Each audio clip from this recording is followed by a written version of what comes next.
Donc, par là, donc par exemple, là, deuxième, pour vérifier le formulaire, ben, on pourrait faire ben, une erreur, ça serait qu'il manque des informations, donc les gens retournent à l'étape 1. Donc, on va faire une petite liste d'exceptions ou d'erreurs. Donc, on a dit que pour l'étape 1, je vais mettre les étapes ici.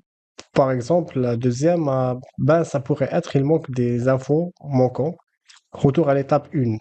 Ensuite, par exemple, pour la 3A, qui est le site, il va récupérer les champs disponibles. Ben là, il n'y a pas de disponibilité. Donc, pas de disponibilité. Qu'est-ce qui se passe? On retourne à l'étape 1 en proposant de changer de période pareil. Il n'y a plus de chambre dispo. On peut imaginer aussi cela. Voilà 4A par exemple. Choisir une chambre. Donc là, du coup, on peut imaginer que le client, il souhaite modifier sa demande. Il a choisi une chambre, mais ah mince, finalement, je veux changer de chambre. Je veux faire une chambre 2 par exemple. Même chose pour que ça se fasse. On retourne à l'étape 1. Vous comprenez bien donc chaque fois on retourne à l'étape 1, jusqu'à maintenant, ensuite, on a pour la 5A qui est se connecter. Ben là, on pourrait avoir une exception ou une erreur qui est le client, il fournit des mauvais identifiants. Conclusion, ben, on va proposer de nouveau la page de connexion. Donc, retour à la page de connexion 5. Je vous donne quelques exemples, hein. Après, si vous voyez d'autres, tant mieux. Ensuite, on a pour la 5B, on pourrait aussi imaginer que le client clique sur le lien mot de passe oublié. Ben, du coup, on va exécuter une opération qui s'appelle UC. Donc, dans notre schéma, le mot de passe oublié, il revient à l'étape 1. Donc, du coup, je vais mettre MDP oublié, on exécute l'UC. Voilà ensuite pour la 6A qui est, qui est payée. Donc là, on passe au paiement. On peut imaginer que le client, ben, il décide d'annuler le paiement. Hop, annuler le paiement de paiement implémentation. Qu'est-ce qui se passe? Ben, du coup, on retourne à l'étape 1. Hop, on revient au départ, retour à l'étape 1 et on va déclencher le UC qui s'appelle annuler la réservation. Le UC, on peut le retrouver sur le schéma à droite en rouge. Ensuite, on a par exemple le 6B. On peut imaginer que le client, il fournit des nouvelles informations bancaires.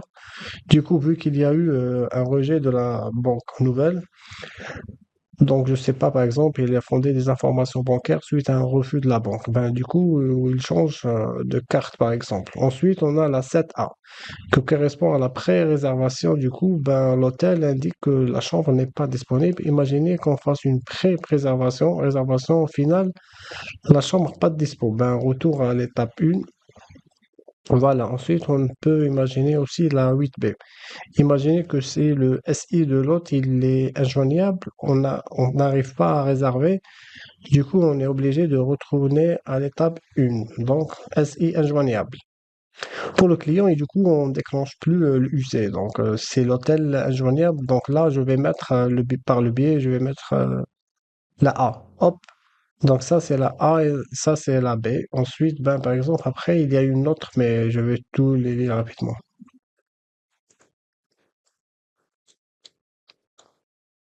On a la 8A. Non, je pense que je vais vous prendre un autre slide. Hop, je vais vous prendre notre schéma pour le suite.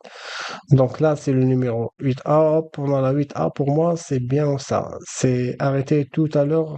C'est arrêté tout à l'heure la 7A et la 7B. La A qui correspond à l'autorisation de paiement. On peut imaginer que la banque, elle est injoignable. Du coup, ben, retour à l'étape 1.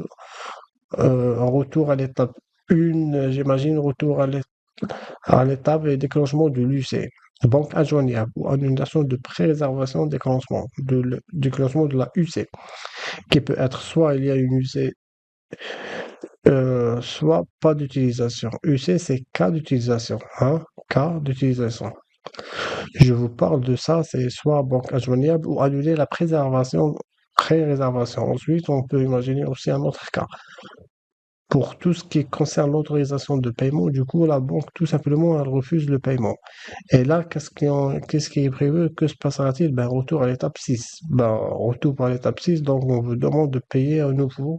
Ça marche pas, on vous laisse une autre chance. Et aussi la 8C. On peut imaginer qu'en cas de non-paiement au bout de 1 heure, hein, donc ça fait 1 heure que vous devez payer, mais vous ne payez pas. Du coup, on ne peut pas payer pendant 1 heure. Pendant 1 heure, du coup, là, ça fait 1 heure que vous ne pouvez pas payer, hein.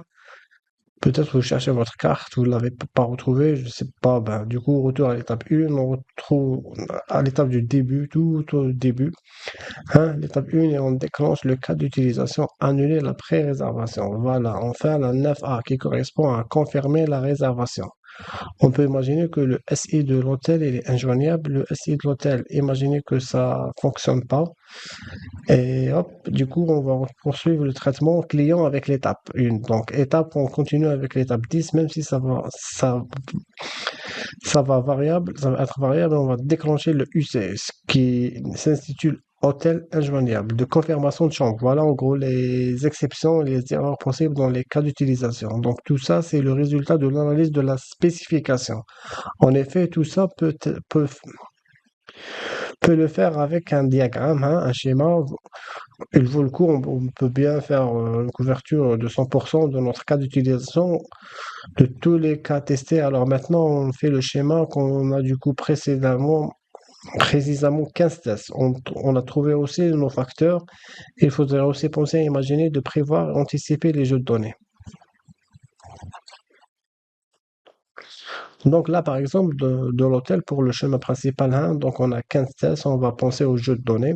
Ben là, c'est simple, hein, on aura besoin d'un utilisateur qui a un compte dans le système, hein. On va avoir besoin alors forcément d'une carte bancaire qui est valide et tout simplement un hôtel avec des dates disponibles. Voilà nos jeux de données. On doit ici se préoccuper des dépendances externes, comme les systèmes d'information de l'hôtel et de la banque, hein. Et donc, en fonction du contexte, il sera peut-être nécessaire de, du déclenchement ou non, et de donc prévoir un peu de, entre guillemets, le système SI de l'hôtel.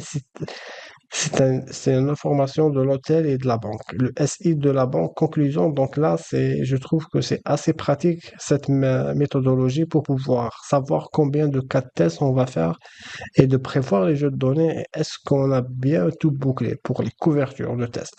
Je trouve que c'est assez intéressant, cette technique.